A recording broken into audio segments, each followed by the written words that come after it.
Bonjour à tous, ravi de vous retrouver pour une nouvelle vidéo.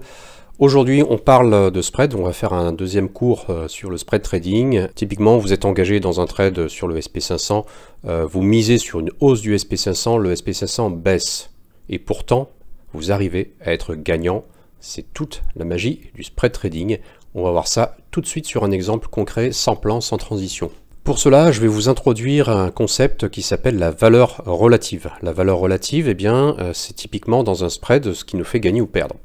Donc, on va prendre un exemple très simple. J'ai un actif A. Un actif, ça peut être un SP500, ça peut être de la matière, ça peut être du Forex, n'importe quoi. Donc, un actif A, vous avez un actif A qui monte, vous avez un actif B qui descend. Eh bien, la valeur relative, c'est justement cette valeur de l'écartement. Si je mesure à un instant T ce point-là avec ce point-là, ça va me donner une distance, c'est un écartement. C'est ce qu'on appelle la valeur relative. Vous voyez que ici, dans le temps, il y a un axe temps que je n'ai pas représenté, mais cet écartement varie. Ici, l'écartement est de plus en plus important. Et bien, quand on parle de valeur relative ou de spread trading, on va justement s'intéresser au sens de cet écartement. Est-ce que cet écartement va augmenter ou est-ce qu'il va diminuer? Ici, dans cet exemple précis, je vous ai montré un spread dans lequel on aimerait être long. Long, ça veut dire quoi? Ça veut dire que on mise sur un écartement qui va s'accentuer. Donc dans le vocabulaire, en spread trading, on dit qu'on sera long sur ce spread. Donc le spread entre A et B, on sera long, ça veut dire qu'on mise un écartement qui augmente, c'est-à-dire qu'on sera long sur l'actif A et short sur l'actif B. Vice versa, ici dans la valeur relative, vous avez un écartement qui tend à diminuer avec le temps. Ici, si nous pensons que cet écartement va encore diminuer, eh bien on souhaitera être short sur le spread entre A et B, c'est-à-dire qu'on va shorter l'actif A et être long sur l'actif B, donc acheter l'actif B. Alors pourquoi c'est intéressant? Justement, eh bien on va faire une étude de cas. C'est ce que je vous disais en introduction. Vous misez sur une hausse de l'actif A et finalement, donc le SP500 baisse. Mais pourtant, vous avez des situations où vous pouvez quand même être gagnant en ayant tout faux sur la vision directionnelle de l'actif. Pourquoi? Parce qu'en fait, on va traiter justement un écart relatif et pas une directionnalité. Alors on va avoir un exemple très concret. Admettons que je sois long sur le spread entre A et B, c'est-à-dire que je suis à l'achat sur l'actif A et à la vente sur l'actif B. On va se dessiner, du coup, je vous ai préparé un tableau avec les différentes situations de gain ou de perte dans le spread trading. Ici, c'est intéressant puisque finalement vous avez 9 situations au lieu de finalement 3 situations dans du trading directionnel. Dans le trading directionnel, je rappelle les 3 situations possibles, les 3 issues possibles. Soit vous êtes perdant sur un trade, soit vous êtes gagnant, mais vous pouvez également finir à break-even, moins les frais, les commissions du broker. Donc break-even, ça arrive très souvent, soit vous mettez un stop à break-even, soit vous sortez au marché à break-even. Bref, ici en spread trading, on n'a pas 3 situations, on en a 9. Dans notre cas, je suis long sur le spread, donc à l'achat sur A et à la vente sur B. Premier cas, vous avez A qui baisse et vous avez B qui monte, donc c'est pile poil le contraire. Là, je suis doublement perdant. Mais c'est pas une chance sur 3, je dirais. Vous avez déjà une chance sur 9 d'être dans cette situation-là. Donc elle est statistiquement beaucoup plus rare. La deuxième possibilité, moi je suis long, encore une fois, A et short B. A stagne et B monte.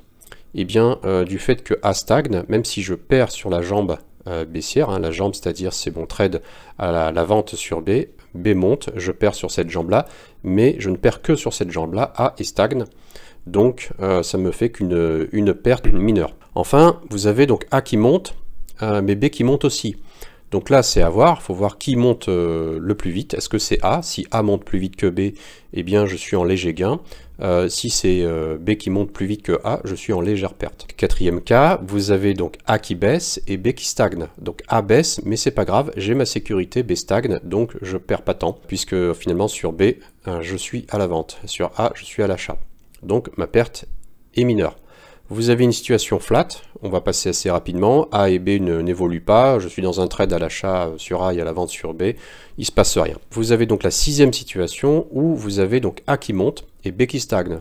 Donc moi je suis short sur B, B stagne, je ne perds rien, par contre A monte, c'est parfait, j'encaisse. 7e situation, vous avez A qui baisse mais B qui baisse aussi.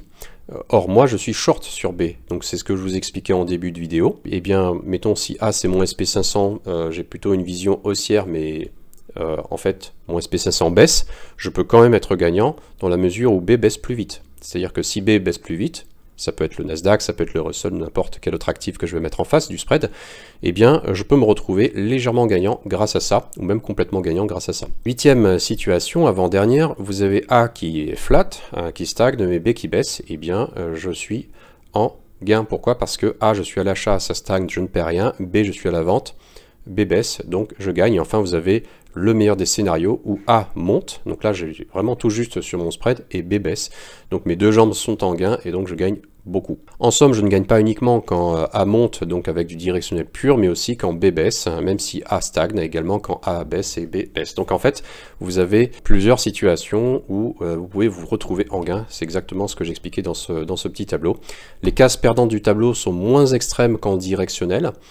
Sauf éventuellement où vous avez donc ce cas sur 9, cette chance sur 9, où vous avez les deux jambes qui sont dans le mauvais sens, mais globalement, donc statistiquement, vous avez un PNL qui est quand même beaucoup plus lisse. Le stop et le take profit se pilotent en fait sur le spread, c'est-à-dire que vous avez pareil, beaucoup de façons de gérer votre spread, de le piloter. Vous avez des stops en fait plus intelligents puisque vous pouvez les mettre soit sur chaque jambe, soit sur une jambe, sur l'autre. Et donc en fait vous avez moins de stop out sur un spike de marché. En fait au contraire, quand vous avez de la volatilité, c'est ça qui va vous aider en fait à élargir le spread, si vous êtes évidemment dans le bon sens, mais c'est ça en général qui va vous aider à faire du gain. Le spread peut également porter ou coûter, hein, il y a toujours les deux faces de la pièce via ce qu'on appelle le carry. Donc en fait le carry c'est encore un type de spread trading particulier, mais en fait on peut gagner réellement sans mouvement le cas où A stagne et B perd. C'est une source tout simplement de rendement non directionnel, c'est des choses qu'on apprend dans des situations de marché, donc contango ou backwardation, et qui sont effectivement des notions encore un peu plus poussées dans le spread trading et qui se traitent d'une certaine façon aussi. Enfin, votre exposition nette, elle est réduite parce que très souvent, les brokers vous proposent ce qu'on appelle un offset ou un discount, c'est-à-dire une réduction en français de marge de maintenance, parce que justement, vous êtes à peu près neutre en dollars, donc on n'a jamais la neutralité absolue, pardon, mais du fait que vous êtes long sur un actif et short sur l'autre, si votre spread est équilibré, eh bien votre broker, au lieu de vous prendre deux fois la marge de maintenance, parce que vous êtes sur deux actifs différents, même à l'achat et à la vente, par exemple en fait un broker CFD, il va vous prendre la marge sur chacune des jambes, et je pense pas qu'il vous fasse un discount de marge sur ça. Par contre un broker futur, un vrai broker futur, lui ce qu'il va faire, il va vous prendre la marge qu'une seule fois. Globalement, c'est ce que ça va vous coûter, ça va vous faire une réduction de 50%, de 40 à 50% de la marge de maintenance, donc ça c'est super intéressant parce que ça vous permet du coup de monter des tailles de position sans devoir monter trop conséquemment votre capital. Donc tout ça, finalement, c'est ce qu'on va traiter dans une masterclass. Alors vous pouvez évidemment expérimenter par vous-même les spreads, c'est ce que je vous recommande. Vous pouvez également me poser des questions via le Discord. Vous avez le lien pour vous inscrire dans le Discord et poser des questions. Et dans cette masterclass, le but, ce que je me suis fixé, c'est de vous apprendre plusieurs types de spreads, vous apprendre réellement à les trader de façon très concrète. Donc les inscriptions sont déjà ouvertes, j'ai déjà des étudiants, donc je suis en train de préparer mes cours en ce moment. Et on va regarder la page. Voilà, donc vous avez sur cette page un ensemble d'explications. J'ai voulu faire cette page assez complète pour justement comparer le trading intraday avec le spread trading. Je ne critique pas le trading intraday, je le pratique abondamment, donc il n'y a vraiment aucun souci là-dessus. Je pense justement que le mieux c'est de miser sur de la diversification, donc c'est bien de scalper des bonds par exemple, c'est très stable aussi, mais c'est pas mal de rajouter une corde à votre arc justement via le spread trading pour vous donner des approches différentes. Il n'y a pas toujours des opportunités dans une journée tout le temps sur les bonds ou sur les actifs de type DAX. Parfois, il n'y a rien à faire, les actifs stagnent, et bien vous pouvez vous lancer sur des spreads. Le but finalement ici, c'est de vous expliquer par la différence, parce que vous connaissez très globalement le trading directionnel intraday, vous connaissez moins le spread trading, du coup ça vous permettra de vous donner en fait une idée de ce que c'est. Mais j'espère qu'effectivement déjà avec les deux vidéos que j'ai traitées sur ce sujet, c'est plus clair. En fait, ce qui vous attend, c'est quasiment du coaching, hein, puisqu'on sera sur un petit groupe de 10 à 12 personnes maximum, et probablement en dessous de 10 personnes.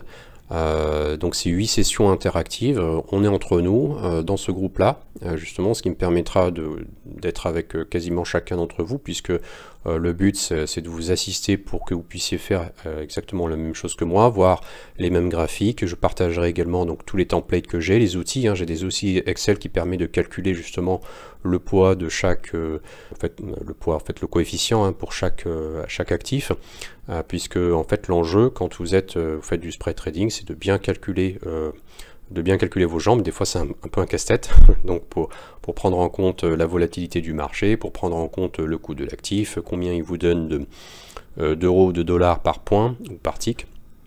Donc tout ça, moi j'ai des outils qui sont prêts à l'emploi, qui permettent d'aller très vite là-dessus. On va faire des exercices, vous avez également un accès, on va pouvoir communiquer entre nous via le Discord, un salon dans le Discord privé, juste pour le petit groupe. Vous aurez des fiches, vous aurez des checklists, etc. Donc tout ça, c'est inclus dans la masterclass. Le but, c'est de vous rendre complètement autonome, d'une part, d'autre part, que vous puissiez déjà faire du spread trading, faire des gains, savoir en fait comment vous positionner, parce qu'il n'y a pas que du technique, il y a aussi un petit peu de macro, un peu de fondamental sur certains spreads, de vous donner également un maximum de spreads courants, que vous n'ayez pas en fait à réinventer la roue, puisque le spread trading, ça fait des lustres que ça existe, mais effectivement c'est plus pratiqué par des professionnels. Donc tout ça, moi je vais vous l'apporter déjà, vous le servir sur un plateau, et comme ça vous n'aurez plus qu'à exécuter et juste regarder les spreads, et puis on pourra partager également dans le Discord nos différentes prises de position. Voilà, moi c'est quelque chose que je fais, le spread trading, très souvent, en plus du scalping que j'adore, mais ça me permet par exemple de rentrer assez fort sur les indices. Vous voyez, par exemple en front, si j'ai envie de shorter un indice et que je veux pas en fait le shorter qu'on appelle à nu, sans protection, vous avez sur futur, si je veux rester sur futur, le mieux c'est de prendre un spread, et dans ce cas là j'ai déjà en fait mes templates qui sont prêts, je sais déjà combien de lots je vais prendre sur chaque jambe du spread, où sont mes niveaux, etc. Donc tout ça c'est vraiment très pratique pour en journée pouvoir traiter plusieurs choses différentes. Voilà, donc le programme, tout le programme est expliqué ici sur le site, donc n'hésitez pas à vous inscrire, puisque avant le 31 août, et on y est presque, à l'heure où je tourne la vidéo, donc on est le 28, avant le 31 août, vous avez un tarif, à partir du 1er septembre, vous avez un autre tarif, ça augmente, du coup, n'hésitez pas à me contacter, vous pouvez soit me contacter en laissant votre prénom, votre email ici, et je vous recontacte, et puis on peut discuter des formalités. Si vous êtes prêt à confirmer tout de suite, n'hésitez pas, vous cliquez sur le lien. Voilà, paiement par carte, ça peut être par virement également, crypto. Vous avez un FAQ ici également. Voilà, à très bientôt pour une prochaine vidéo. Je pense que je referai un troisième volet pour expliquer le spread trading. N'hésitez pas en tout cas à liker la vidéo, à laisser un commentaire si vous souhaitez, si vous avez des questions particulières. Je vous dis à très bientôt. Ciao.